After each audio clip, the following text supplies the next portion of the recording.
Birthdays can often evoke mixed emotions, leading to what is commonly referred to as the birthday blues, where individuals may experience sadness, anxiety, or a sense of dread.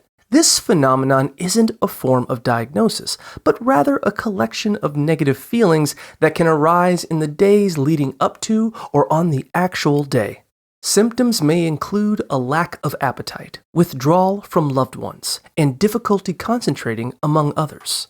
To combat these feelings, it's important to acknowledge and process your emotions rather than suppress them. Engaging in self-care activities, communicating your birthday wishes to loved ones, reflecting on past achievements, and setting future goals can help turn the day into a more positive experience. Additionally, creating a personal birthday tradition and avoiding over-planning can minimize stress and allow you to enjoy your special day more fully.